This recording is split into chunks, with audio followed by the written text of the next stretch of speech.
Good morning. Good morning. We have today here at the library in Sayville, in our new building, we have a group of our senior citizens who have been born and grown up here in Sayville. Today we're going to listen to some of their stories, and particularly the library will be celebrating an anniversary, and hopefully we will have memories about the library. What I'd like to do is have each of the people introduce themselves and tell us a little bit about themselves, where they were born, when they were born, who their parents were, what type of work they have done, and perhaps a favorite memory about Sayville. Emil, could we start with you? My name is Emil J. Polak. I was born in Dr. King's Hospital in Bay Shore on August 16, 1936. From 1936 to 1953, I lived in Sayville. My parents both reached 92, both now deceased. Emil Polak, who was A1 Electric, and my mother, Mary Rose Polak, who came from Patchogue. In 1953, I went to college at Albany. It was then the New York State College for Teachers. Now it's the University at Albany. I majored in Latin. I'm forever grateful to Miss Washburn for the foundation in Latin. It was excellent. My life would be totally different now. From Albany, in 1957, I went to Columbia University and received my Master of Arts degree and then my doctorate in medieval history. So I've been working with Latin ever since. I've been teaching now for 49 years, and this is my last semester. Yes, Ken, I'm counting the days. In December, I shall have retired. My research took a great deal of time over these decades. I truly have visited 860 libraries in 26 countries on 35 fellowships and grants. I published 2 volumes of a Latin manuscript census. I'm finishing up the 3rd volume. And that's how things stand. I know I've been away from Sayville for over half a century, but I've kept very close contact. I would visit here almost weekly as my parents began to decline, etc. And I consider myself as having a fairly good memory of my years here. Thank you. My name is Fred Herold. I was born in Rahway, New Jersey on November 3rd, 1920. There were a couple of interesting events in history that occurred the day before, on the 2nd. One was the election of Warren Harding as our 29th president, and the other was the inauguration of the first radio station, the first commercial radio station in the world, went on the air that day in Pittsburgh, Pennsylvania, with the 4 letters KDKA. We lived in, at the time I was born in Rahway, my father was a 2nd generation German, of German ancestry.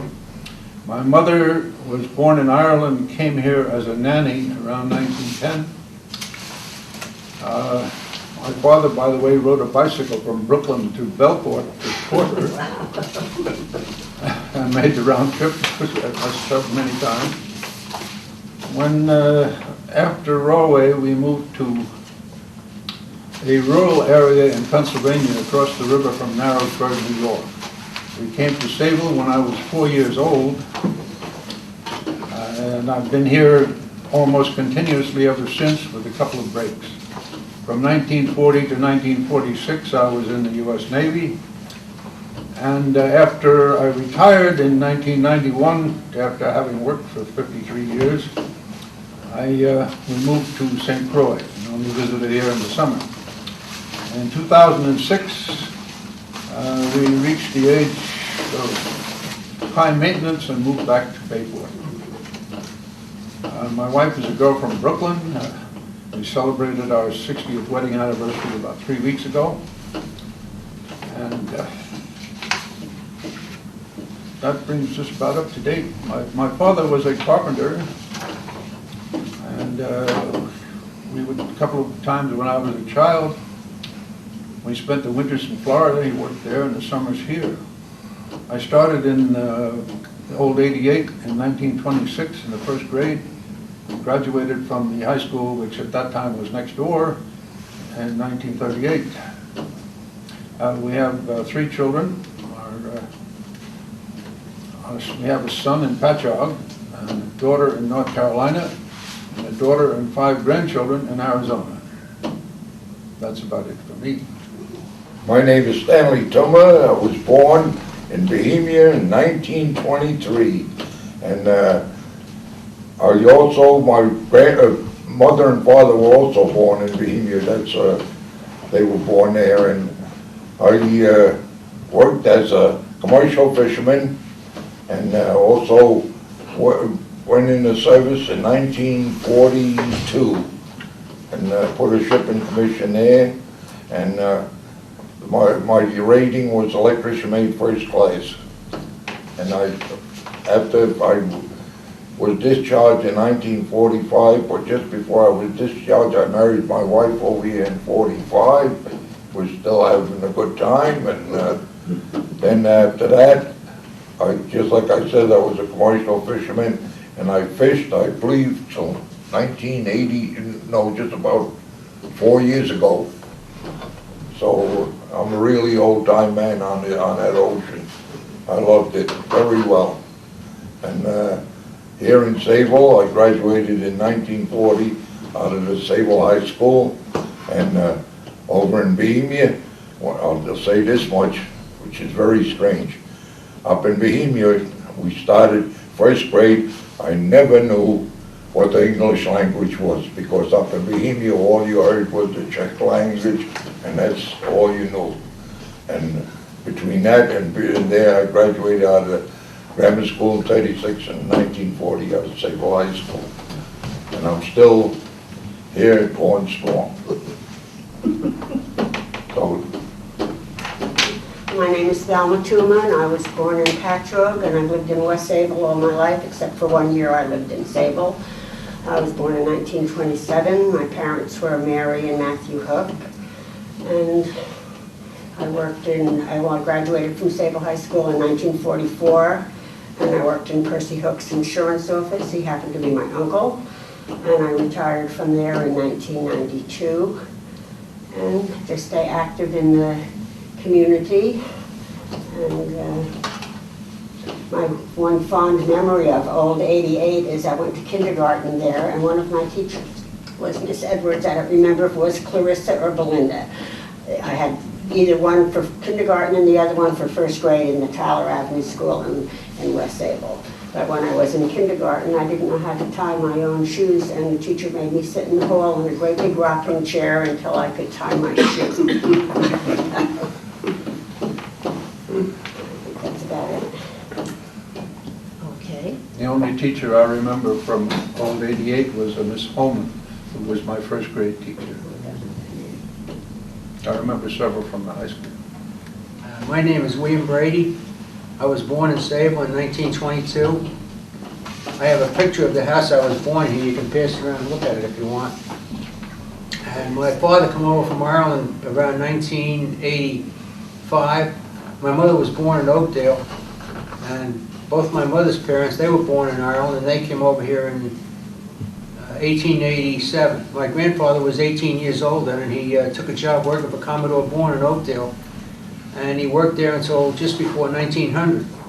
And after that, he moved to Sayville and bought the big house at 265 West Main Street. We're going to have a big party there in 2 weeks for our 100th anniversary on Main Street. And he worked for Frank Jones he lived down Jones Drive in Sayville. And then I went to St. Lawrence's school and graduated. We used to ride bicycles from Bayport to Sayville to St. Lawrence's, and then my dad died in 1938, and in September, right after the hurricane, we moved back to Sayville on Lincoln Avenue and rented a place there for about 6 or 8 years, and then she bought the house in 1946.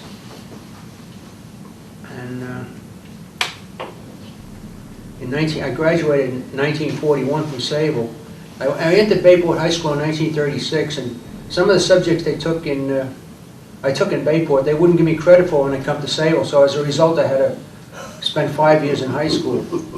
And I graduated in 1941, I guess I said that, and then I got a job working in the Stock Exchange Clearinghouse down on Broad and Wall Street in Manhattan, and enlisted in the Army Air Corps in November of 42, and I got called to active duty in November of 43. And then I spent I spent almost 4 years in the Army Air Corps. And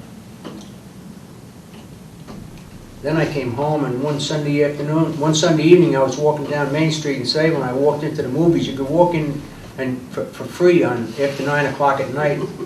And I met my best friend here, Rita. She was from Pennsylvania, and I saw her standing in there, and I thought, well, I never saw her around this town before, so I figured I'll have to find out who she is. And I did find out, and she was a sister to a good friend of mine who I went to school with, George Freigang.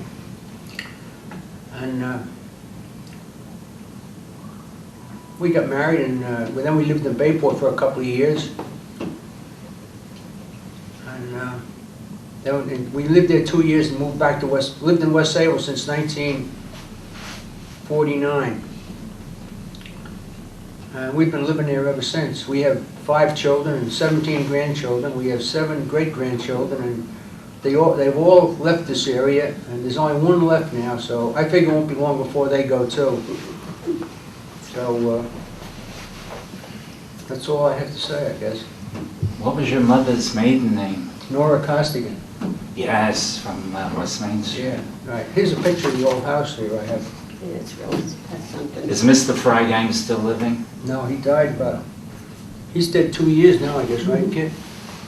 He lived down in Florida for a number of years, and after we left Lockheed, he went to work for Lockheed over in Saudi Arabia. I know. Yeah. And he worked over there for many years. And he was sending his money home, and they were putting it in a Mexican bank. And then when he retired, he couldn't get all the money out of the Mexican bank. So he had a tough time there for a few years, and then he lived down in Florida after he retired. And his daughter is married to Michael Felice, the guy that owns the restaurant on Main Street, West Lake, and I'm not sure. He has the beginning of Alzheimer's, Michael, so he's not too good. It's a pity.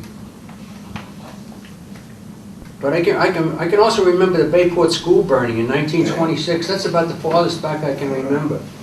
And boy, that thing smoldered for 4 days, I think. Big pile of wood and ashes. Which school was that? It was the old wooden building on the right where the school is on Snedeker Avenue now. It was a wooden building in I don't know when it was built, but I know it burned in 1926.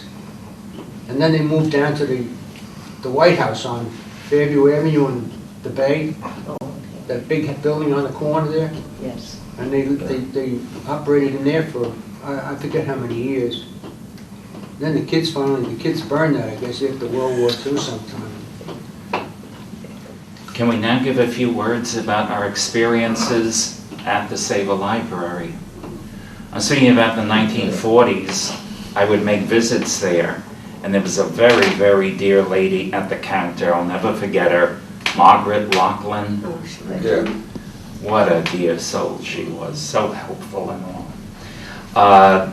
And then in the school year, 1947-48, I'll never forget it, our dear homeroom teacher, whom you'll remember, Grace Schultz, Oh, yeah. took us on a field trip to the Sayville Library. In other words, we walked from Sayville Elementary School over to the library, this gang of 25 youngsters led by Mrs. Schultz, and we had a very fine introduction again to the library facilities. Now, where was the, excuse me for interrupting, but now where was the library then when you went to it? It was just the house. It was in the Yeah, just the Ruben house. Edwards house. Collins. Actually, the library, it faced South Main Country Road. That was the entrance to the old library, the Right. building, the old building. In Right. fact, there was no additions onto it, one to the back. Now, when you went into the library, what did it look like? How was it? Like a two-story old building with a porch on the front of it, and those big high windows in it, that's what it looked like. Now, inside, where were the where was the shelving?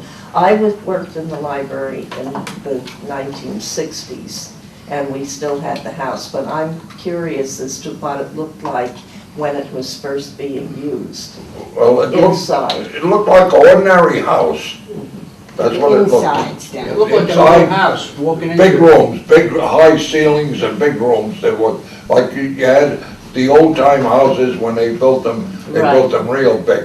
And the rooms were all big with high ceilings in them. Now, when you walked in, was there a center hallway? There was a staircase, I think there was a Staircase, I believe, it was right straight. Like off to the left of the front door, when you got inside. Mhm. Weren't the owners living in that house when it was first a library? You got me now.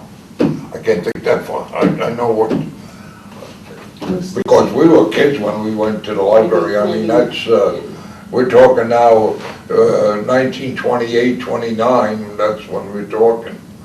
Right. Now, were there any programs for children in those days? Yes, When you went, what Yes. sort of programs? yes, there was. Yes, there was, because that's how we got to go there. And was there just one librarian? Just one. Just one librarian. At that Eleanor time. Half, her name was, right? When did Eleanor come? I can't recall that. I think maybe her parents owned that house, No, I don't think No? so. No. that was it was the Reuben Edwards house Yeah. Oh, originally. that's right, yeah. Yeah, it was his house. Yeah. Well, did you go to the library often? I didn't go, the only time I went to library when I would visit my aunt and uncle, which lived in Sayville here from Bohemia. Well, that's true. That's when I used to go over to the library. I And have, I used to go there, I think, Emil, with Charles Thuma. Oh, okay. That's who I used to go there with. I Right, think we used to go there to get books to read that pertain to our schoolwork. right. Would the teachers suggest that you go to the library? Well, I was going to St. Lawrence's then, I can't recall that, but I know St. Lawrence's had a library, but it was no comparison between that and Right. Right. that house, you know? Because it was, the entire ground floor was dedicated to books, you know? But St. Lawrence's, all they had was one room about Yeah, like this in right. the back of the building. My only memory of the library was on Collins Avenue. I only went there on rare occasions to, as you say, maybe being recommended by a teacher or to look something up or whatever. Now I go to the computer. See, actually, And that's, well, anyway. so- I made most use out of the Sayville Green Avenue Elementary School Library, and there was a superb, legendary librarian there for years. We all remember her, Miss Mabel Chambers, Oh, goodness, yes. who left her estate to the Sayville School. She was marvelous. On the side matter, she led the stamp club. And in 1947, it was the centenary of U.S. Stamps, and she took a group of us to the old Grand Central Exhibition Hall, and it was a marvelous day to spend looking at stamps. It's just the excitement of New York, 1947. We got there so rarely. And then in high school, there was Miss Margaret Coleman, the librarian, who was a very dear friend, and I was very, very close to both of those people. So I have to confess, I did not make very frequent visits to the Sayville Library. Emil, you mentioned Mrs. Schultz before. My memory of her is as principal of Old 88. Interesting. She may have had a class in addition to that, but my memory of her is as a principal. I think she was my English teacher. I'm pretty sure she taught English, Mrs. Schultz. That could have been 7th grade, maybe, I don't know. My mother graduated, excuse me. No, it's okay. My mother graduated from Old 88. And prior to that, she went to the grade school in Oakdale on Montauk Highway, where the present school is now. The Arthur Prem, what is now Arthur Prem? Yeah, Yes. off the front. And That burned down. that burned down Yeah. too. I have a picture home of, that was taken in front of the old wooden school in Oakdale. And my mother was in the picture and two of my uncles. And at the time, I would say my mother was probably about 12 years old, and one uncle was maybe 8 or 10, and then the other uncle was 2 years younger than him. And I had one uncle, he had very big ears, you know, and even then, in that picture, the ears are sticking out, so you can easily identify him. Well, you must have went there when Keyes was principal of the District Number 7. That was all under District Number 7. What was the name? Keyes, he was the principal. I remember the name, but I never. Yeah, he was the principal. Yeah. And then John Powell came after him. I think John Powell came in there in 1932. John Pearl. I Yeah, met him. Keyes. I met him at Frank Model. Yeah. He had a brother, Pete Model, lived on Yeah, Lincoln right. Avenue in Sayville. Now, Frank Model worked with my grandfather down at Commodore Bourne's. And let's see, it would be Frank Model's. He lived there right near the Cherry Area School now, just north of the Yeah. school. And then Yeah, he moved into that house south of there, and that's where his wife, I can't remember her name, I think she lived to be 99. But they used to have a great number of clam bakes over there, and that's where I met John Pearl. He used to come to, I guess he played the piano and he played other musical instruments, and we'd sing and have a good old time, you know. Nice man. That was back around Yeah. before He was a very 1950, nice I guess. Now, this was near, he was near was it Brookside, the Isaac Green's estate? Was his house near that property? No, Ike Green's is down here on Brook Street, you come all the way to the traffic lights, go north Oh, to the okay. Cherry Avenue School. Oh, okay, Oh, Cherry. okay, yeah. And they own this one piece of property. They still own the piece of the property on the south side of the property. And then John Bates owned the property Right. where the school is built now. And then north of that, that's where, that was the original piece of property they had. And that went all the way back down to the school property now. where they built the high school was all of his That's right, property. yeah. With the high schoolers, that was all his property. And in Whose- fact, whose- where Whose property's that? John Bates. John Bates, Oh, John's, that was yeah. Green's. So it was Green, it's from And Sayville that's where, Green. that Green's Creek, he owned all along the creek, all the way down there. He owned, from the old firehouse in West Sayville, east, all the way to the creek, and right down to the bay. Right. He owned the strip. He never got And married. it actually No. went, He lived with his sister. He couldn't get married because if Right. he got married, well, he would have lost all that he estate. would have lost it all. Yeah. My father did a lot of work at Mr. Bates' mansion on the Main Street, and I would accompany him at times, probably usually getting in the way, but the house was a museum. Yes, sir. And the organ in the house, unforgettable. And then there was something very, very strange, and I wonder about it to this day. There was a circular plate, so to speak, and a large clear glass canopy over it, and it looked like, I tell you honestly, someone's last meal. In other words, you could still see the pieces of toast, etc. And I wondered why ever was this done? What was the meaning? And I didn't dare ask Mr. Bates, but it was certainly strange. I remember being in his house once and having him play the organ.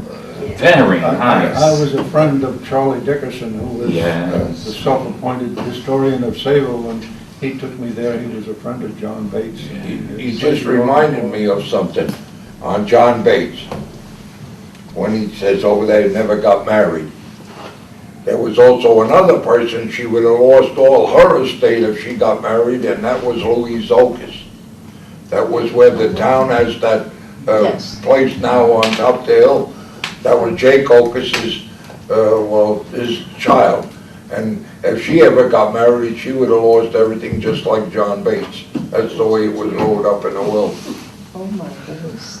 Yes. This is all documented. Right? Now, Right? now, have you ever heard the story, John Bates used to tell a story that when Commodore Bourne was ailing, when he was actually dying, that John used to walk from his house to the mansion, and he used to play the organ there for him when he was sick. That was something he told us. He also used to play the organ for one of the churches. I don't know which. Congregation? Was it? Yes, I don't congregation. know what one of them, Yeah. Methodist or Congregational, I forget It was which one now. congregation. Yeah. He built that addition onto the house just to accommodate that organ Yeah. unit. Yeah, right. Yes. My aunt commuted to the city with his sister for over 40 years. And I can't remember what the first name was. Jesse. Jesse. Yes. Jesse Bates. Jesse. And then he had a very good friend who was Melcher de Graaf. Do you remember? Oh, yeah, I know Melcher. Yes. He Yes. had a good friend, Melcher. He used to have dinner with her once a week. They used to have their dinner night, and he would go and visit her. I believe she taught Latin in Southampton High School. English. And Latin also, because Oh, maybe so. A classmate. I don't know that. she lived well. on Atlantic Avenue. Yes. Yes, she was a good friend of mine. very Yes. good. She made, and we adopted my daughter, and when we adopted Jeannie, I worked at the library, and Melcher made her the outfit that she came home from the hospital, and so she had the whole thing. She knitted and everything. She was a very lovely lady. Perhaps we could change a little bit here, and let's see if we can remember, I think when we live in a place, I know I grew up in Hicksville, and it wasn't until I left Hicksville and then would go back and visit my parents that I would realize how many changes there had been in the community. Can you think back to what was the little village of Sayville like when you were growing up, as opposed to what it's like now? It was a small town. I can remember houses on Main Street with front lawns. And Rayner's gravestones. And Rayner's gravestone, Yeah, yeah. you remember that. Right. Yep. That's That right. was, also, you had the Kensington Hotel, Ah, and you had Gerber's store that was there. And I would say this much, I don't know, what do you know, Fred? When the blinking light used to be by the Sparrow Park, Yeah. Yes. and that was the blinking light separating the roads. Oh, yeah, Sparrow. And there was another thing, I don't know if any of you remember, maybe you do. Where was the courthouse inn? Sayville. Not the courthouse, the courthouse inn. The courthouse inn. Right now, it's a parking lot. That's right by where the J&J liquor store is on Railroad Avenue. Just south of that was the courthouse inn. Then come Gronky's and what do you call, we miss him as Johnny Wells, his place there. That used to be, the Bonds ran south of the theater, or from Railroad Avenue all the way to what we used to call Tin Can Alley. yeah, Smith Street. Smith Street, yeah. That was known. that there was a blind road through there. And just south of that used to be Frederick's Barber Shop. And if you want to go further, I could go a little further, is South Main Street. There used to be Stryker's Fish Store, was alongside of Steiger Waltz's bicycle shop. And then there was also, Fritzy's was down there, the Foster House was on the corner of Collins and Main down there. That was the Foster House was there. And there's quite a few old places like Bonnie Fazorik's barber shop was there. Soda's Tailor Shop was in that area. And then on the corner there was where Thornhills was. Then there used to be, I think, a coal company or something had that little store there where for years, right alongside of Thornhills, just to the west of Thornhills.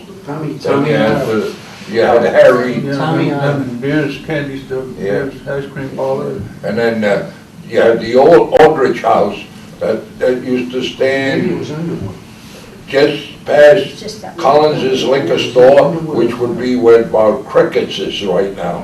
And then there was a big Lilco building there. You should remember that, the big Lilco, and there was a That was Stenger and Rome's, and had then, the car place. Yeah, that's right. and then, You know what would be great, but we're not gonna, we can't do it right No. now. But if you could maybe make a little rough map that would show where all these were so that we would have an idea. Because I've been trying to place the Aldrich houses. Aldrich had 2 houses. there is a map right now of the history of Sayville, 1935, which was produced, the library should have it. Well, I know we have the maps, but somehow There's a map some on of the there. buildings There is a are map not really. with the Aldrich House. Yeah, By 35, a lot of it would have changed. Yeah. yeah. But that house stood there until the fire, I'll tell you when that burned. Yes. The fire that went from Edwards's Yeah. along the south side and wiped out those doors all the way to the Aldrich House. Now, what year that was, I would say somewhere 51. in 1950, Yeah, somewhere. 51. It was 51, yeah. And the firehouse was on Main Street, Right. Right, just east. of like Green Jedlicka Avenue. Brothers. Right. And Jedlicka Brothers Plumbing was on the corner. That's right. How about the Opera House? Opera House? Yes, tell Yes. us about the Opera Yes, House. that was on Candy Avenue, just north of the Suffolk County News. Yeah, it's a That's parking where that lot. was. Did you Parking lot spend now. much Yeah, that's the time? parking lot. Yeah, it's a wonderful parking lot. Did you ever go? Did you spend much time there, or did you go to the Opera House at all? Did you go there, Stanley? Yes, there was a bowling alley, Mm-hmm. bowled there a lot.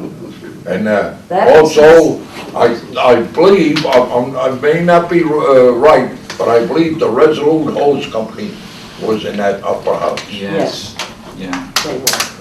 I believe that. Also, it was a theater for a while. Also, graduations were held there. And chicken shows, poultry shows were there. Oh, Yeah. yes, they had everything there. Dances and, oh my goodness, yeah. they had everything. Speaking of parking lots, where the 2 railroad parking lots are now, on the south side was a vacant lot, and there was a footpath across it from the Yes. high school over to the corner. And on the north side of the tracks, there was a little bar with 2 bowling alleys called the North Pole. And there's an interesting story about that. In those days, there was very little traffic, even by rail, especially late at night. And one night, in a very cold winter, the taxis didn't even bother to meet the trains. So men got off the train late at night, it was a bitter cold night, and went into the North Pole to call a taxi. He called the cab company and explained the situation, and they said, well, okay, we'll come get you. Where are you, at the North Pole? He says, yeah, almost, I guess. That was an old place too, North Pole. North Pole. How about on the corner of Montauk Highway and Foster Avenue Extension years ago, used to be Friedberg's Friedberg's. feed Right, store, with a right. little yellow wooden building, and we used to go there and get baby chicks all the time. It was cute. Bill Friedberg was in my class in school, by the way. Okay. That was his father that ran that. Right, I He remember later took it over. them, yeah. And then, Then they moved to down toward West. Yeah. yeah, right, Yeah. down there, opposite Brittany Garfield Avenue, somewhere in that section there. They And moved you're that. just, yeah, just, You went twisted. There also was, just happened to think there was a place known Pine Grove Inn, and that stood where the Catholic Church stands today. The That's new, where that yeah, was. the new Yeah, yeah. Catholic Church, yes. Yeah. Yeah. I have two observations which Sold for are, $6,500, that place. You're kidding. that's right. Wow. I remember my mother almost bought it for $6,000. And talking about that part, that North Pole, that belonged to a guy by the name of Paul Grow. He was the original owner, I guess, and he owned right up to the railroad right away. And the railroad wanted to put another rail through to where it ends down between Bayport and Sayville today. So he said to him, okay, he said, I'll give you enough property for a right of way if you put a train on that'll make Sayville the first stop in the evening. So the railroad did that, and that's how the Cannonball was instituted. Oh, for heaven's sakes. Yeah. Yeah. There's another Is interesting that thing about the documented? railroad, where before we ever had the parking lots or a pedestrian bridge or was ever conceived, let alone constructed, there was there were not even automatic crossing gates. There was a little building at the corner of Railroad Avenue and the railroad, which was a shelter for the man who cranked the gates up and down. yes, And there was also a fence between the two rails yes, from Railroad Avenue past almost to Garfield, I guess. Really? And Really? with a gate in the middle yeah. for people to walk across. When there was a train due, they would close it. The man at the corner of Railroad Avenue had a crank where he would crank that gate closed remotely but by cables. And then after the train went past, he opened it up again. And he also cranked the crossing gates up and down. One of the men who used to do that was a black man named Hayden Dan. Does anybody Oh, remember yes. that? Yeah, I remember he that. was probably about the first important black person in Sayville. But to finish this business with the gatekeepers, later was the black man, William Lovelace, who lived up on Durham Road or so. Chester Road. Very fine gentleman and all. My father 656 did lots Chester of Road. work. 656 Chester Road, he lived. Chester Road, all Right. right. I know it was in that area. But much better known was from Bohemia, William Adamek. Oh, yeah, yeah. And his son became the undertaker Right, in Bohemia. He was the legendary gatekeeper there for Gatekeeper, years yeah. and Many, many years. years. And directing us across the roadway there too, so many of us walking to school. I have 2 points. They're probably very obvious, but they are indeed interesting. And they'll Go right go- ahead, please. Sayville had just a few hundred people back then. I'm talking the middle of the 19th century. And an undertaker appeared. Just a few hundred people, and we have a funeral home, the Rayner family. And this will continue in Sayville. The population will grow, and we'll eventually have around 5,000 people. But along the way, a second funeral home appeared on South Main Street, Harry R.M., and R.M. for rigor mortis, I guess. Isaacson, and then his son took over. Now think about it. Sayville had, at most back then, 5,000, and we had 2 funeral homes. Bill Raylick, the late Bill Raylick, also took over from Isaacson. Today, of course, with our population around 15,000, we no longer have an undertaking firm here. Everyone is living so well, etc. That's just one point. Obviously, one is now in West Sayville, one's in Bayport. And the one in Bohemia is long gone with the passing of Bill Adamek. Yeah. But now they have That's a Mahoney. Mahoney they have All in right. there. If my memory is correct, Harry Isaacson was in my class in school. No, class of 39. Well, I was Yeah. 1 year Yeah. old, so. Yeah, Harry, that was the oldest boy. All right, here's the second point I want to make.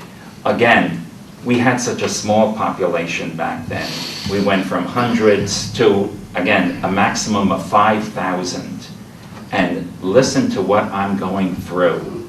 Today we have only Stop and Shop, all right? But back then, with such a smaller population, we had Gerber's, which became Goodman's, then became King Cullen's. Right. We had A&P, Right. where the Rayner home was on Main Street. Right. We had Bohack's on West Main Street, Right.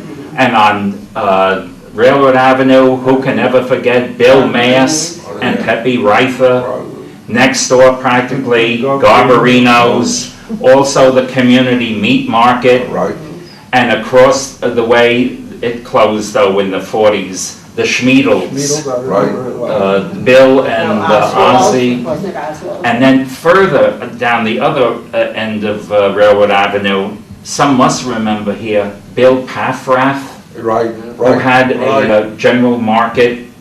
Further up Lakeland Avenue, there was Mr. King. Yeah. Right. Yes. That was another point. Bob King. Bosco King. Avenue and Lakeland. All right, and that became Joe Yonder's. Then here's another one for Main Street. I mean, isn't it remarkable? We had all these places for You food. know why? We had with such no a small. supermarkets. All right, another one on Main Street. Who remembers Syafis? Oh, yeah. That became Henry Hogreef's Cross for a from It while. was fruit and vegetables, I think, wasn't it? Yes. Across from the diner. Yes, across from the diner. Connie Snow Right. used to run a boarding house in behind that, right? Who? Connie Snow? Was it your mother? No, No? no. You mean in what is the Pearl House? It The was Pearl House became Fox's Cleaners. Yes. Oh, It was First- earlier wasn't it Bailey's. Yeah, it It was. was on the first other side of the Bailey's. street. Are you on the north side? It has the little balcony Yeah. at the top, and it's 2 stores. That It's large between wooden it's shingle between building. That's on the the, south side, right? Yeah, Yeah, it's between the diner, on the Right. south side, between the diner and the old, what was his name? That was a hotel before Bailey's. Yes, that's what before I'm Bailey's saying, were in there. yeah. I'm wondering if that was what you're talking about. This house was in behind Chiappi's yes, Colonial Market there. and my father did I work remember, there too. I worked for the Thelma Hoek for 35 years there. In the I wonder whose 20s, house it was. they run a trunk cable through Sayville. I guess it was from Bayshore at the Patchogue, and the guys they were sleeping and staying over at Connie Snow's boarding house. At the boarding. I thought it was Connie Snow, I guess maybe I got it wrong. Yeah. Also on Main Street, a bit before my time, was Arata's. Yeah. Right. Was it fruit and Oh, vegetables? right, yes. The Arata They had a family? farm up on Lincoln Avenue. Yes. That was a big farm up on where Marion Street cuts through the Yes. Chester Road from Lakeland Avenue. Down the bottom, that was a big pond there, and that was a Radis pig farm. His pig farm. Well, then he also, did he not keep horses? He used to race horses. Yeah. Yes, I remember that. My older brother worked for him. And just to the north of it was the Winter's Dairy Farm, on that little street that I don't remember the name of. They called it China Road. Giant, They were right. branched off Yeah. just Yes, south of the over double Lincoln. turn That on was, Lincoln yeah. Avenue. Joe Winters had a farm up there. Yes. Did it just Yes, do that? yeah. And when I was a Yeah, kid, that's- they had a couple of women that delivered milk to our house. Right. Yes, his wife. With a pickup truck. And before that, I had a neighbor I lived on the east side of Lincoln Avenue, about 100 yards south of where the Sunrise Highway is now. And on the same property where the Sunrise Highway is, there was an old couple who were the grandparents of Charlie Weber, who was a photographer here in Sayville. Right. They had a cow. Charlie. And every day I would take an empty pail from my house to their house and bring back a full one of milk. Getting us back, I'm sorry. That's all right. Stanley, go ahead. I was gonna say, how many people sitting here remember the Sayville Airport? I do. Yeah, well, I don't remember. That but was, I that's know where where the it Sunrise was, School is now. That's right. The And one I- that, and the Carl- It one. ran from Broadway Avenue west. It's right there where the nursing home is, on Oh, Broadway okay, Avenue. yes, yes. And it went Oh, west. okay, that's a And different one. I'm it thinking, went right where the Sunrise School is, and it went all the way west past Sayville Boulevard. That's just to the west of that, that's where it dead ended. Okay, that's one airport. I'm thinking of another one that belonged to Carl Poisson. Oh, yeah, yes. Carl Poisson. And that was In Hopkins Hopkins Street, where the school Yeah, is, another the school there now. is. And I almost bought his airplane after, during World War II, he had an old Curtis Carl Fledgling there. Poisson. But they made him, they wanted him to take the wings off of it during World War II so no one could steal it. He refused to do that, so he just locked it up in his garage in a hangar and took the prop off. And a friend of mine and myself, right shortly after World War II, tried to buy it. And when we discovered in order to get it out of there, we would have to clear all the shrubbery on the airport to take it off, we decided not to do it. It was too much of a job. It was All of great. that had grown up during the war. It was great for picking huckleberries on that field. Well, you should have a lot of Summertime. Huckleberries up in what is now Holbrook, which is overrun with the housing development. Peyton Van entertained. Yes. We must have some source material on We do. Peyton Van's I have a lot entertainment. of information. And did he also work in the coal For Aldrich. yard for He Aldrich? worked for Aldrich. And this is, we're talking about Henry Street, where there's a spur from the railroad, Yes. and there was a house there, it's no longer there. That's where Peyton Van lived. And later, another black family moved in, Mr. and Mrs. Gray, whom I remember very well. We won't get involved with Father Divine and all of his antics at this point. And I mentioned Bill Lovelace, Yeah. if anyone knows. Yes, there was on, where On Hanson Place, on Hanson Mead Place. Store was and everything, and down the end of that street, I forgot what the name of that street is. By the railroad tracks, where you go underneath the railroad Yeah, tracks. Hanson Place. Hampton Street, Yeah. on the end of that, where Joe's Laundry, I think, was, there was a Yeah. college family lived in there. I Yeah. think Burton, wasn't it Burton in school, B-U-R-T-O-N? Ollie Burton and his sister, they were in my class in school. Yeah, But there was another family named Brady, same as my name, yeah. Clarence and Norman. There was another named The Fitzgerald. elite, yeah. There was another named Fitzgerald on her. There was a- Yes, she's class of 38. She was the in first my class. black nurse at Southside Hospital. She's still living. Did they live on Hidding Street? She still lives on Hidding Street. Then there was the Eliezer family. Yeah, I remember that name. I remember them. He was a wonderful guy, that Leroy, yeah. He used to rebuild engines for Ford Motor Company. Now, what did these, now Peyton Van, we know, worked for Charlie Aldrich, and is actually, they're buried, sadly, or not sadly for the burial, but Peyton Van, his wife, and a baby that they lost when it was only a couple of days old, a little girl, are buried in Union Cemetery, and there is no stone. Oh. And I have often wanted, one of the things the Sayville Historical Society to do would be to see if they couldn't raise money to put a stone. Also, we have a couple of black burials in the St. Anne's Cemetery that there really are, there's no stone to mark their graves. And these are things I think we should really think about. Mrs. Van died many, many years later. After Yeah. that, many, many years. And then the one girl, there were two girls, I believe, that lived. Dorothy was the oldest one. And I believe Dorothy became a singer. I've been trying to trace her, but I lost her in Brooklyn. But she did end up living there as far as I know. Something that we are working on a book, a picture history of Sayville at the Sayville Historical Society that has, we thought it was going to be such a breeze to produce this book. And it unfortunately is not a breeze to do it because the research on it, just these captions to get the correct information can really become quite a chore.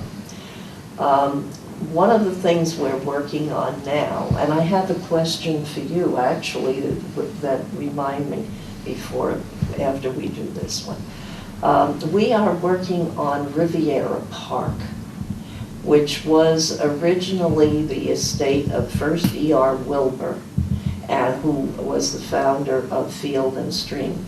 And then it was purchased by Frank S. Jones of the Grand Union Tea Company, Jones Brothers Tea Company, later the Grand Union Tea Company. Do you remember that when it was purchased by Green, and they started, and Perrine, and they started to cut it up into building blocks and building? Do you remember any of that at all? I just offhand would say the 1920s, when there was a great deal of speculation around. Yeah, but what we're interested in is how the houses went in. And, My grandfather worked with Frank Jones.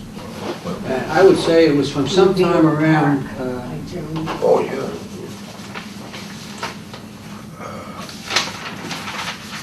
he bought the house on Main Street in 1909. So I would say it was probably around maybe 1980 he went to work for Frank Jones. And all it was a blue stone road all the way down to the house. Then that, and then it went out to, there were two gatehouses. The gatehouse on Handsome Avenue was still there. Yes. This one here they tore down and they built They that did building. tear that one down. I can't recall what happened to it, but I know I thought maybe they'd move it away, but I guess they tore it down. You know? When did the gates go? Do you remember that? The front gates? No, I don't. The gates are still down there on Handsome Avenue. I know. Oh, yes, Yeah. and with the gatehouse, yes. What did your father do for him? He was the caretaker, superintendent, like, you know. My grandfather was. The grandfather? Yeah, old man Costigan.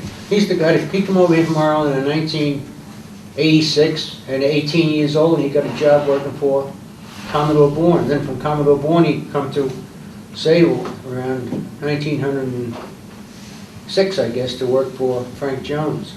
Now, he bought the house from Beebe, did he not?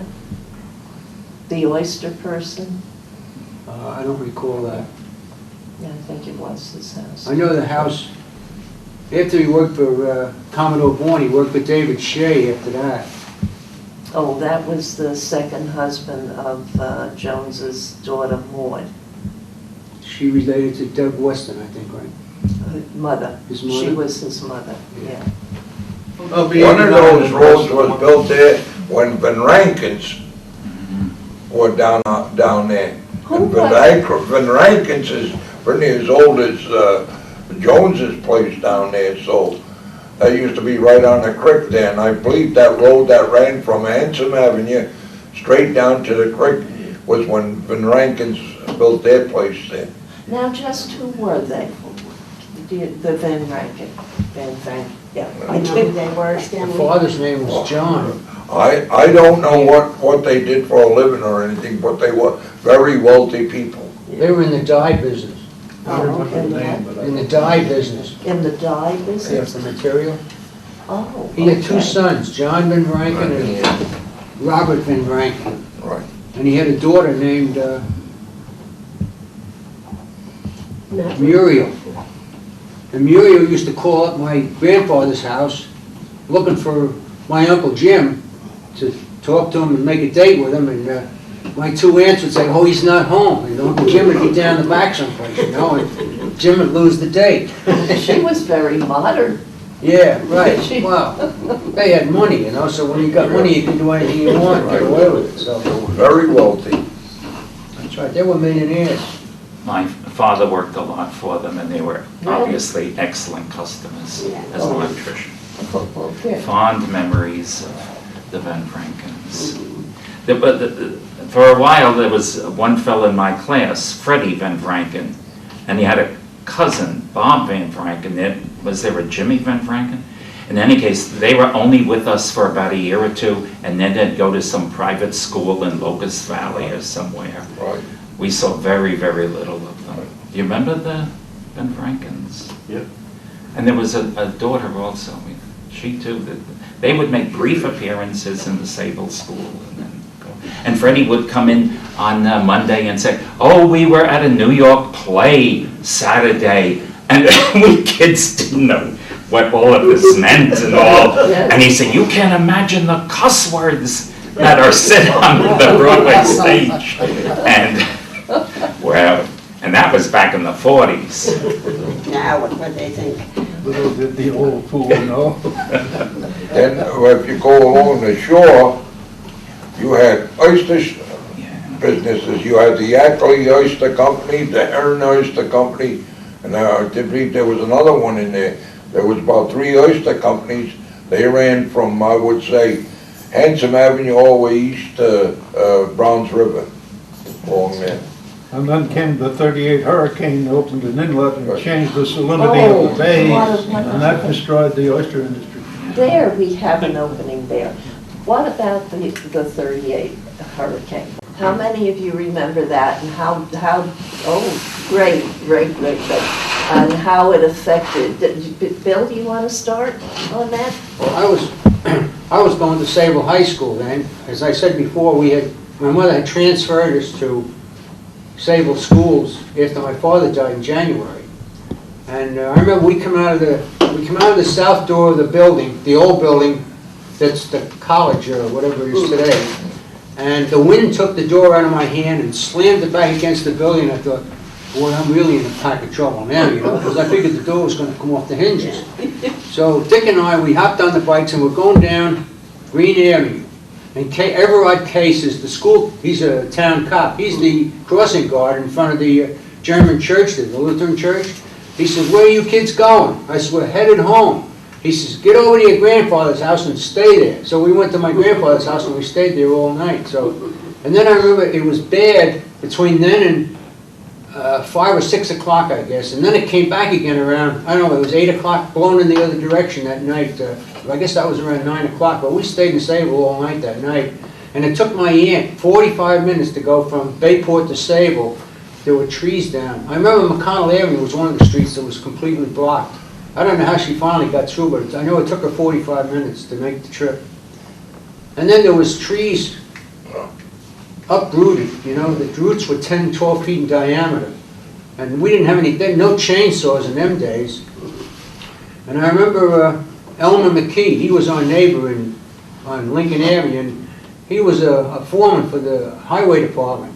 And they were clearing down South Sayville, and down Collins Avenue, just a little bit south of where the library was, there was a telephone cable going across the street, but it was laying down on the road, and that was the last thing obstructing traffic.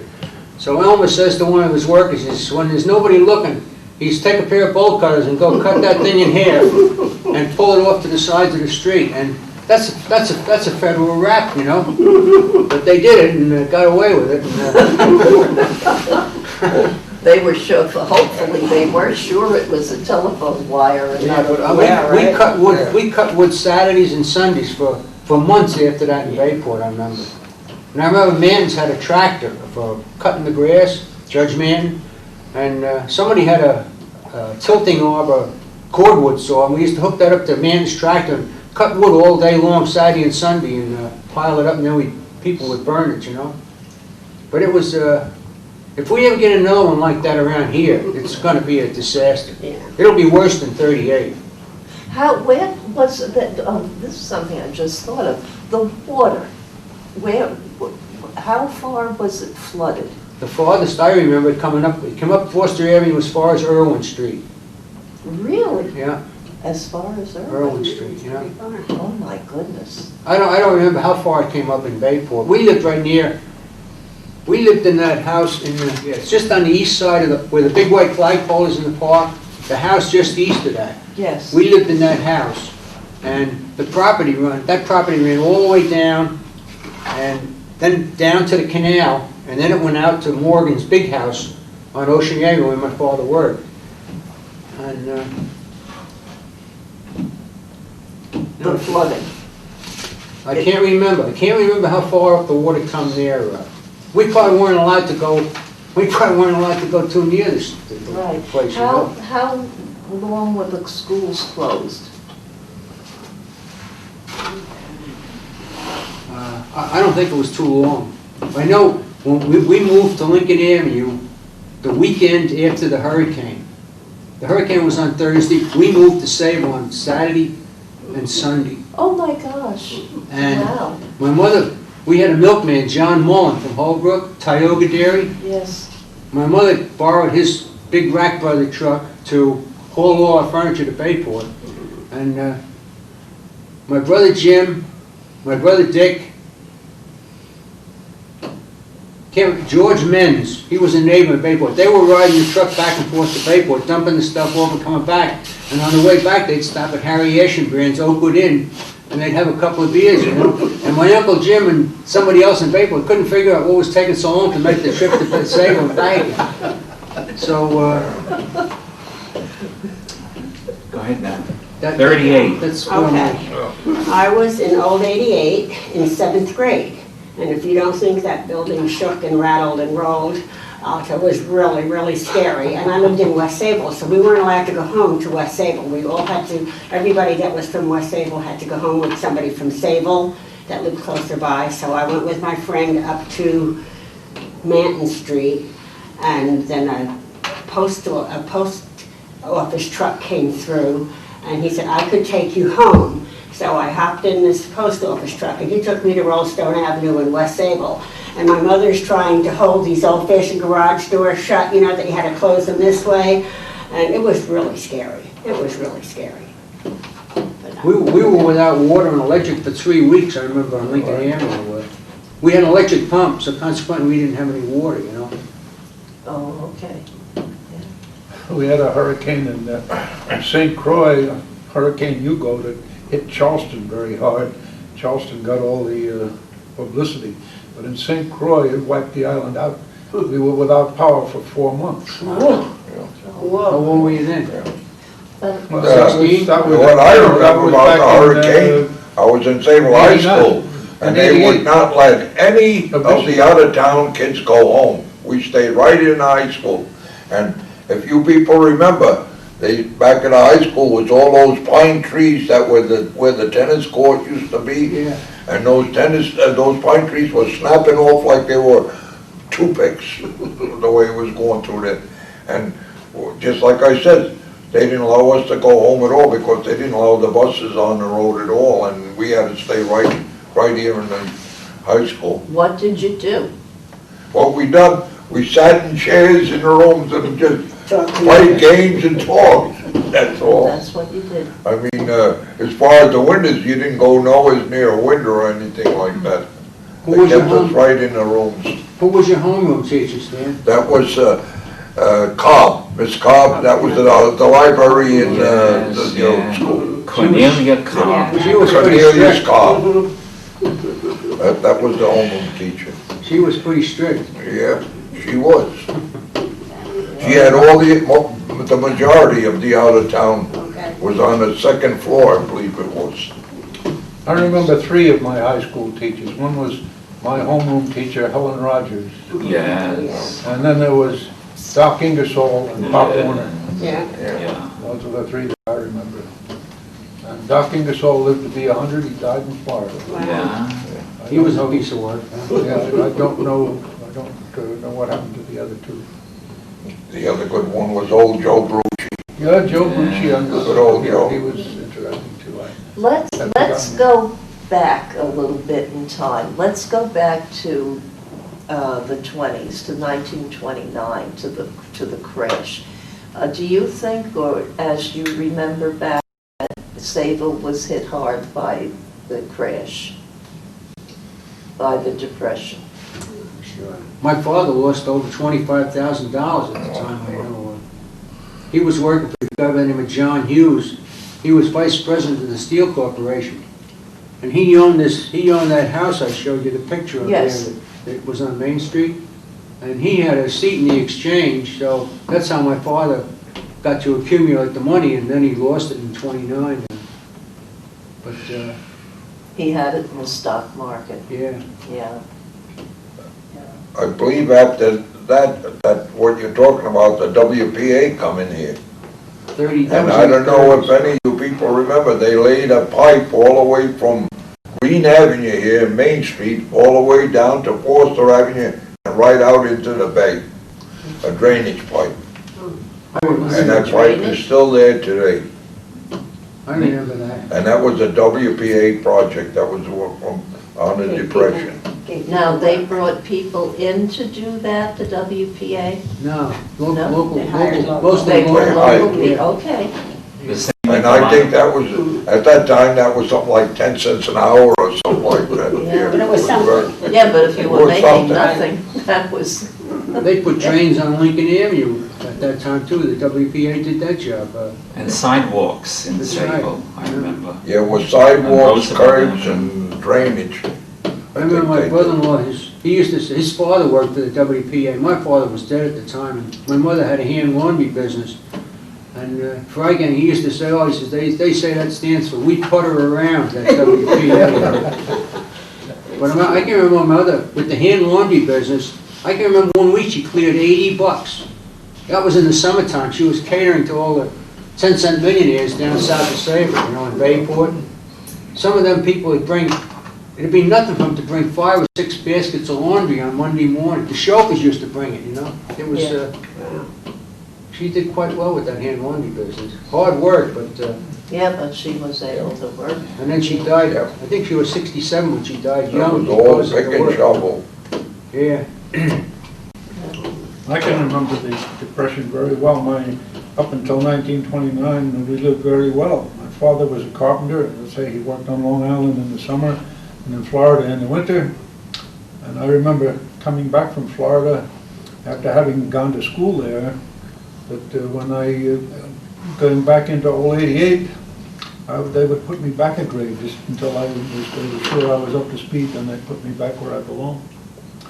But after that 29 crash, you know, my father didn't have near as much work as he had before. It was pretty tough.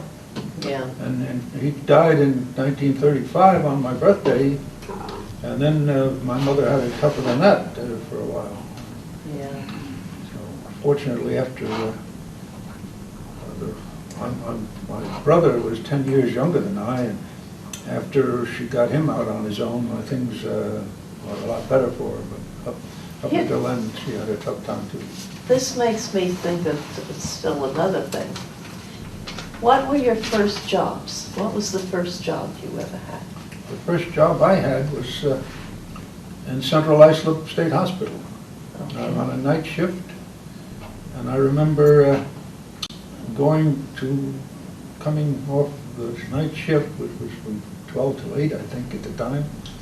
And the weather was terrible, raining and blowing like crazy. And I was living on the hospital grounds in a very substantial brick building. And I saw the rain beating, the wind and the rain beating on the window. And I went to bed and went to sleep. And when I woke up, the hurricane was over. That was a good So way I to- slept through it. Yeah. Now, what enticed you to get that job? How did that It work was the out? only thing available. I think Bradford Sprague also worked there. Your first job? My first job Yep. was way back in 1937, and in the Timber Point Country Club as a busboy, and that's when Kingland Macy owned the place. Yeah. That was run by the Republican Party at that time. That was my first job.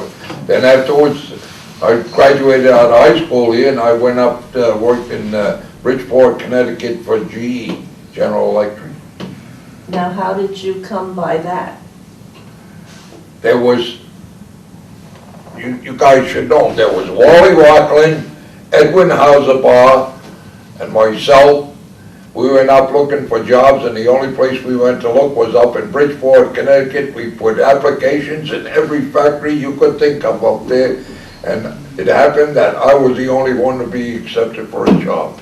Oh, my Ed goodness. Hasselbaugh was in my class also. You're right, right. And I mentioned my first full-time job. While I was still in school, I worked Saturdays for a man by the name of Fred Stoy on Mill Pond Road. in Oh, of Salem. course, Fred, And yes. he was the ichthyology editor of National Geographic magazine. And he had at the time maybe forever, I don't know, the largest collection of tropical fish, largest private collection of tropical fish that there was in the United States. And on Saturdays, I would go there and draw water out of first I would clean the tanks. Then I would draw water out of the mill pond because it had no chlorine in it, and bring it in and heat it on his kitchen stove and restore the water that I'd taken out in cleaning the tanks. Where were all these fish? They were in his sun porch on the south side of his house. He had an old-fashioned sun porch. It was glass on 3 sides. Oh my goodness. And he had, in addition to the glass, he put storm glass on. So there was 2 layers of glass on 3 sides of the house. And his son was Carl Stroy, the architect, who Yes. you may remember. House is still He there. had 4 sons. His third son was Joe. He was in my class in school. The oldest was Fred, Carl, Joe, and Guy. And, Well, let's finish this out, and then I have a question. You brought up Stoy, and I want to ask about Stoy. Your first job? Well, my first job was my only job at Percy Hook, and I went there afternoons when I was a senior in high school. If you were taking secretarial practice and you could get a job in the local office in Sayville and keep up your secretarial practice homework, you could go. So from January to June, my senior year, I worked afternoons at Percy Hook's, and then I went right to work there as soon as I graduated, and that's the only place I ever worked. And then you retired. Yeah. Bill, your first job?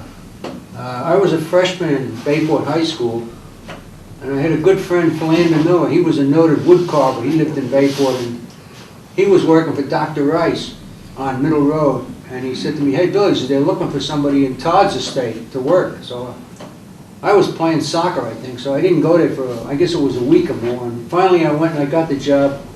It paid 35 cents for 2 hours. Oh my goodness. They were millionaires, you know?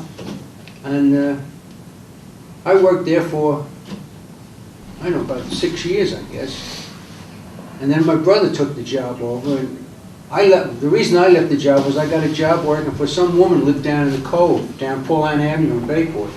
And she was a widow, and she had a big Packard. I guess it was a 1938 or 39 Packard, and she needed somebody to chauffeur. And I had a chauffeur's license at the time, so I used to drive her after school. Some days we'd go to Patchogue, and some days we'd go to Bay Shore shopping, you know? And I thought I was really captain of the hill driving the Packard, you know? But I think that paid, I don't know, a little bit more than that, maybe a quarter an hour, I guess. And then, going back a couple of years, there was a guy, Barnacle Bill, they used to call him. And another thing they used to call him was Vashku. And I worked for him, and he used to pay me 25 cents an hour. He was paying me more than the millionaires were. And we used to push the lawnmowers all the way from Bayport to Sayville to cut grass.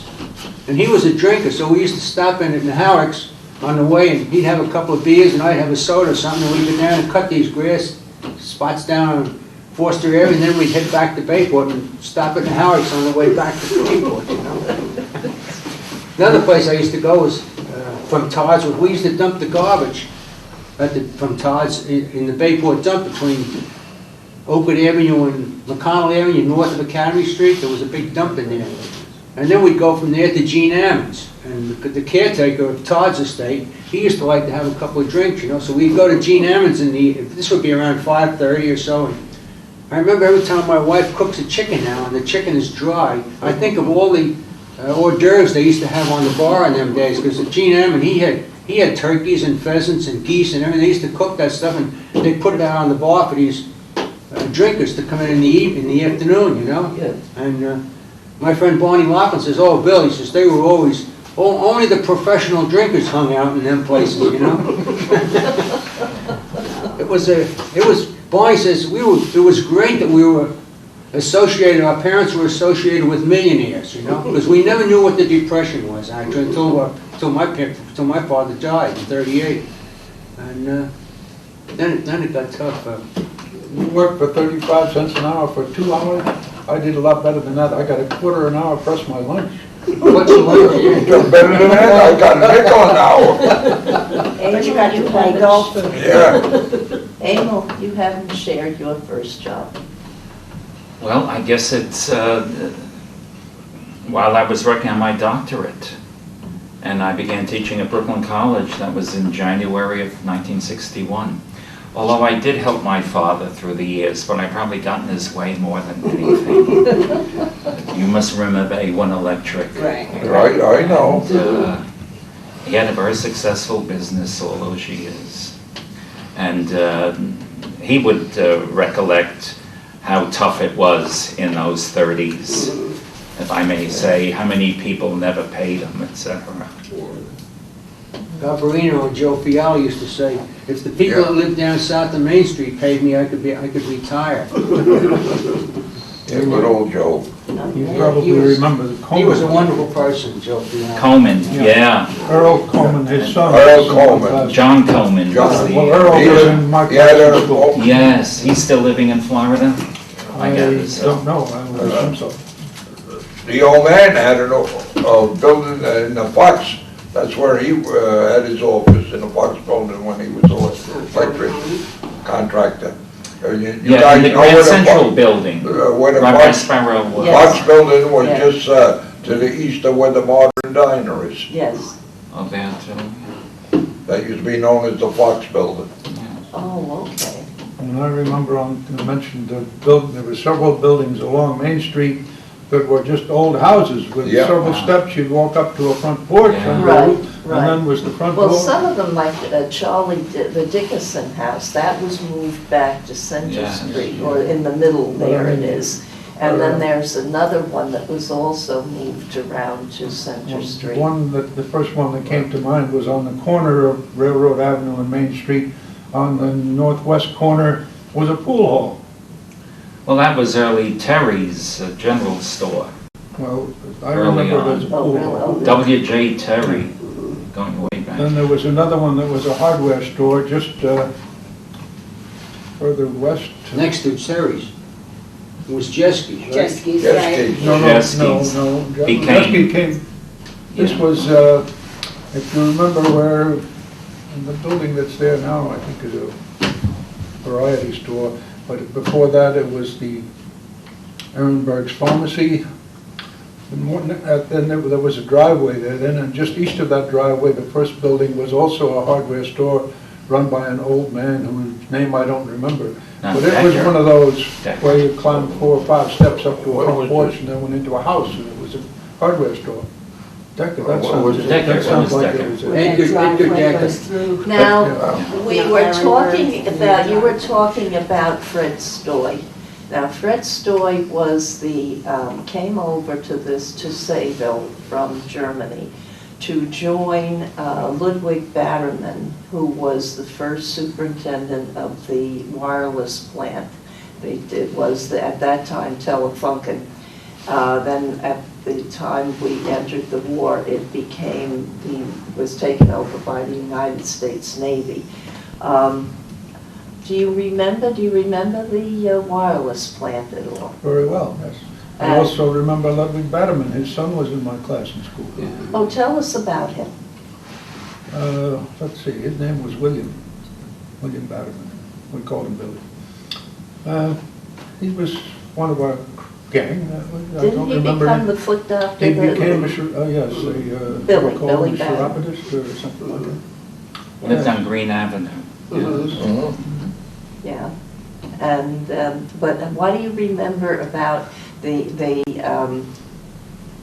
radio station and the people that were stationed there, the Navy men that were stationed there, anything at all?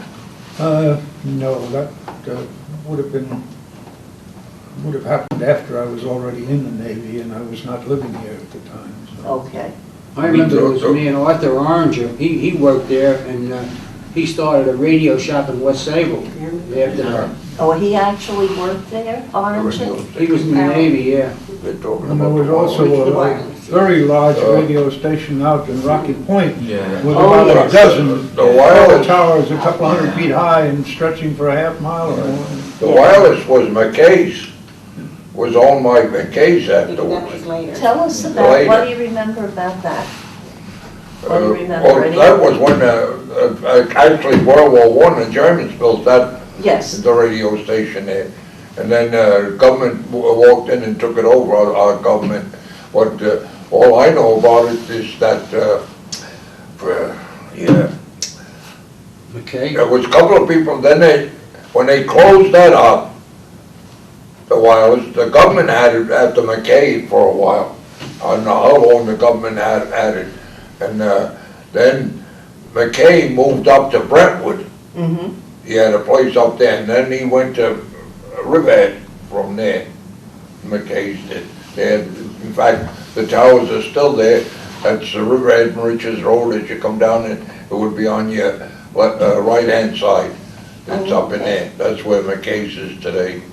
And and they also up there on Rocky Point Road. yes, The state took that all over. yes. That was McKay's. Yeah, I've forgotten the name, but I don't. Yeah. RCA. That was up to the south, 25A. Now, And at the time that the station was there and the Navy fellows had a lot of social things going on with Sayville. They had a ball team. They also used to have dances at St. Lawrence. There was the little freestanding auditorium there next to the church. And they used to have dances there and different things there. You remember anything about that? that naval station where you're talking, that used to be in West Sayville.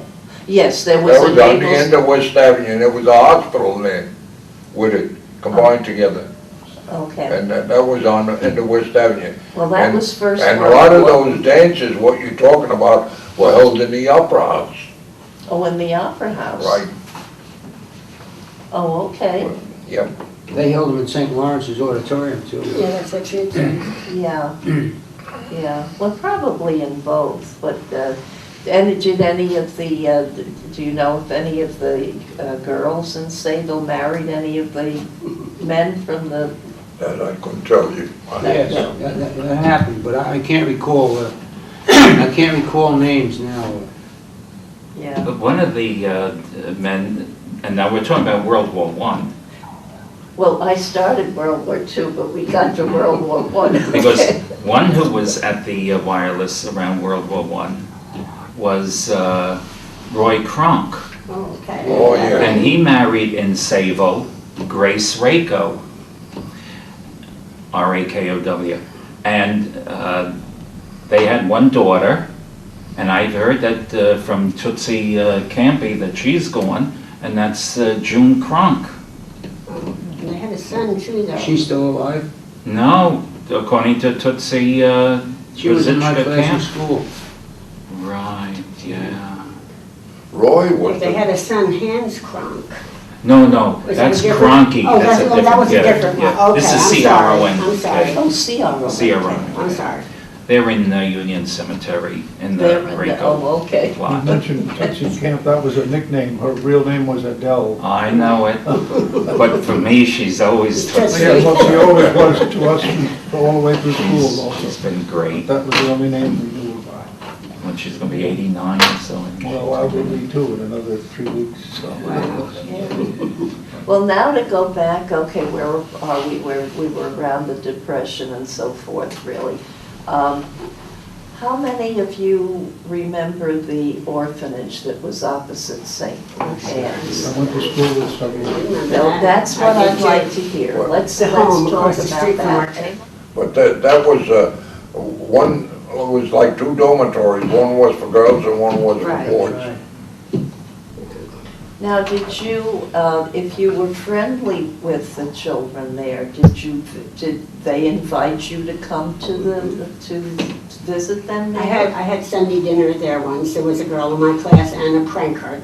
We were always friendly. And I asked permission from whoever was, in charge there, if she could come to our house for Sunday dinner. And they said, okay. And then they invited me back for a Sunday dinner. there. Everybody was always very lovely, and I think all the kids that lived there, were all really nice kids. And What was it like having dinner there? it was, like being in I guess it would be like if you were in college, but younger, we just had long tables. Like a dormitory. All the girls were, like Stanley said, all the girls were in one building, and the boys were in the other building. And they all had like maybe 2 girls to a room, for their bedrooms, and seemed to work well.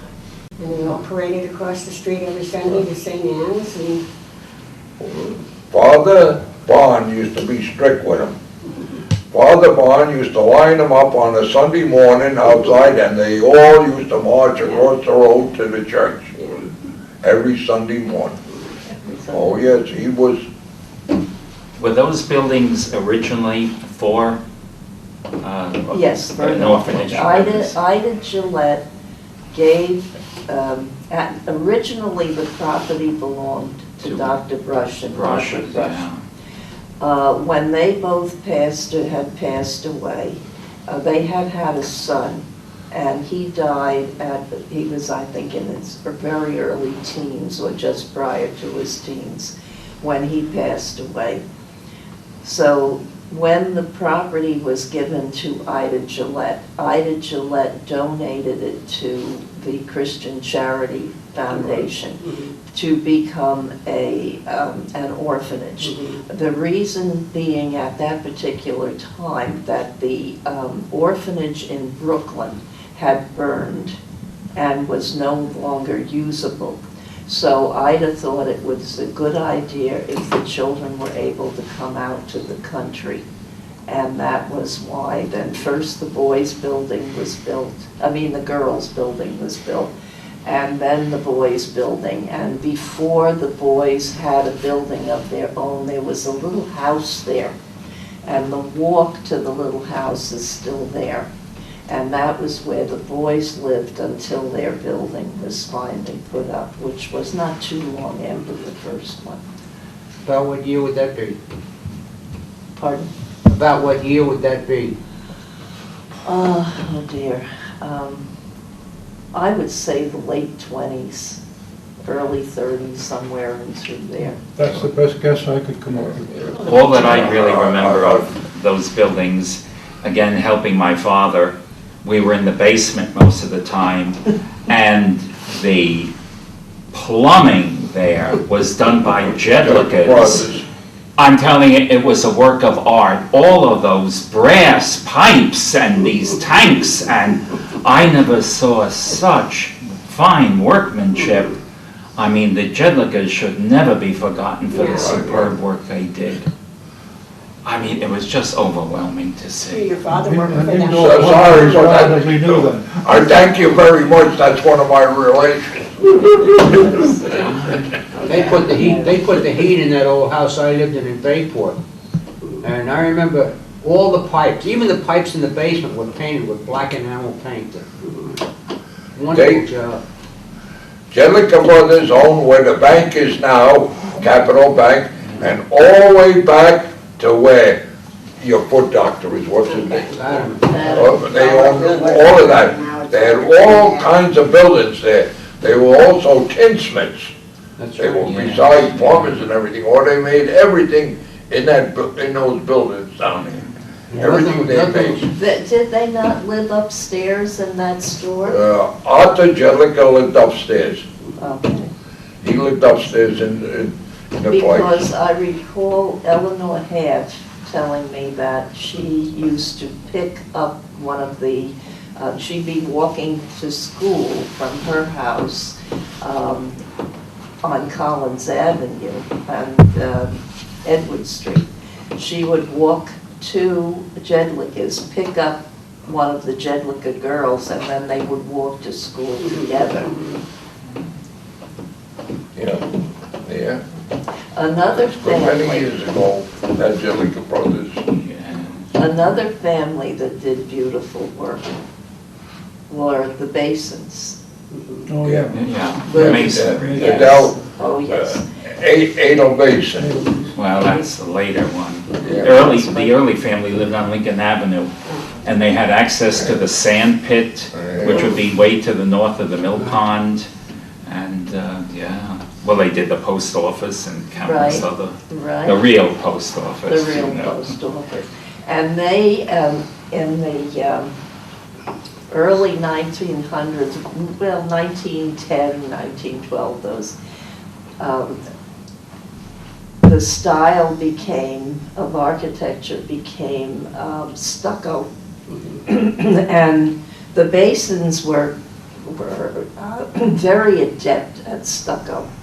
And Adel Basin, towards the end of his life, was demonstrating to the Suffolk County Park Department so that they could restore the exteriors of some of the buildings on the Hart Estate there in West Sayville, where the golf course is. And he went and he cut these switches of berry bushes, and that was what they used. And they would just make this stuff up, and they would put this in and then slap it onto the, and it was perfect. And here this company was there, and they are trying to put this stuff on with trowels and so forth, and it's looking terrible. And Adel just said, and just went this way, and he puts it on, he's slapping away, and it's coming out beautifully, Right, yeah. just beautiful. Lincoln Avenue. Why didn't Lincoln from Holbrook from Lincoln from the firehouse meet? Why is one there and you have to have such a turn? There's nothing else like it around. I mean, Must have been Maybe the that ownership name- of property at the time, I would imagine. Maybe that name Partington has something to explain that, where they parted estates or something. and Main Street figures, who can ever forget them in front of the old post office? Yeah. Tom Jenkins. Right. He was forever there greeting all of us. Or Arthur Rogers, whose father built boats in Bayport. And there was another one, Wooden Indian, we used to call him. He stood there on the corner all the time. That was a coinder. Or they used to call him Wooden Indian. He stood on the corner of Candy and where the bank is, Oysterman's Bank. What was his name? Cavanda. Coanda. Well, Oh, Commander from Yeah. Bohemia, yeah. They used to call him Wooden Indian because he stood like a straight dial like this, and he did look like an Indian, his nose and face. One of the most sad, unforgettable moments was after World War II, when they brought the first veteran back, Charlie Mantha. We were parked by Garbarino's, and there was the Railway Express office there with Walter Munkelwitz, and Rayner's hearse was there. This was 47 or 48, and they put the hearse in, the casket in the hearse, and they had a slow procession with drum music going down Railroad Avenue. Unforgettable. He was the first of the war dead to be brought back. Well, that reminds me that maybe, I guess most everyone here should remember, but what is now Johnson Avenue used to be Moscow Avenue. Yes, And it was named after the first man lost in World War II Yeah. from Sayville. At Pearl Harbor. We all remember. 1956, a BBC crew came here and made a movie of Sayville. Yes. Where is that film today? The library has it. The library has a copy of it. All right. Yes, they have. They And used there's to only have- one copy? I don't know, but I I mean, know there certainly they should have be it. more They than did one. have- they have In any case, again, I was up at Albany taking a sociology course, and I thought how marvelous it would be an opportunity for me to see the film and all. So, you know, what marvelous people they used to be. I'd call Joe Jan, we all remember. Right. Mr. Jan, can I please? Oh, yes, we'll send you the film up to Albany. I mean, what kindness. So my sociology course, class saw it and enjoyed it very, very much. Also, where are the honor rolls They were in front of the from library. World War I? Oh, the ones that were in. And World War II, there were three. There was the stone one by King Cullen's. Right. There was one by the gas station at Railroad Avenue and Main Street. Then there was one up by the courthouse on Railroad. We've been trying to figure them out, yes. And there was that well-known World War I that we have very fine photos of. It was huge.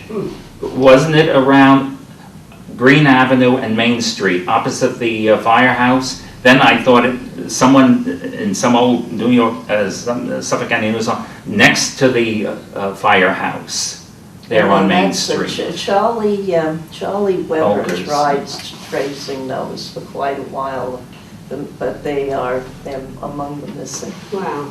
Who knows about the clock on top of the firehouse, which was built in 1938? Why don't they fix it? My father used to work up there, resetting it and all. It was donated by the Sayville Village Improvement Society. Oh, wow. That should be still there, but- It should be in their notes. It certainly should be. It doesn't work though. They got it to Again, work at one see, my time and father's then not all of a around. sudden, They have trouble getting parts for it. Probably that's it. the other one you don't have down there. Does anybody know where the weather vane was on the old firehouse? Oh, That was a big old weather vane. But I have a story here to read about Sayville. Is it okay to do it now? yes. It says, you stood the test of time. You are still growing strong. You always were the best, a good place to belong. Of course, as years roll by, they bring many a change. But all in all, it seems, never to be strange. Some of the past remains as down Main Street we go, and if you're sentimental, it gives your heart a glow.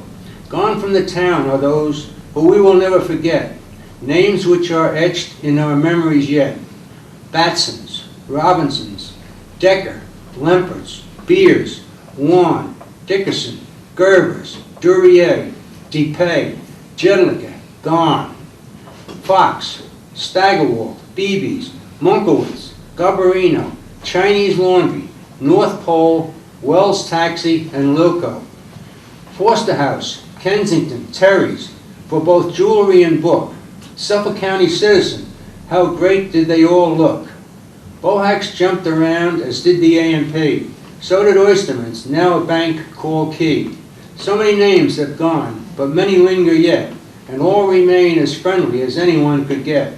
Edwards, Fritchie, Yost, Suffolk County News, and Fiala.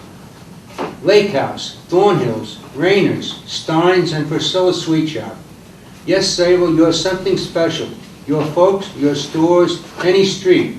And I've always felt so blessed that it's where the world and I did meet. That was written by Dr. David McDonald over at Ocean Beach after he For retired. heaven's sakes. That's lovely.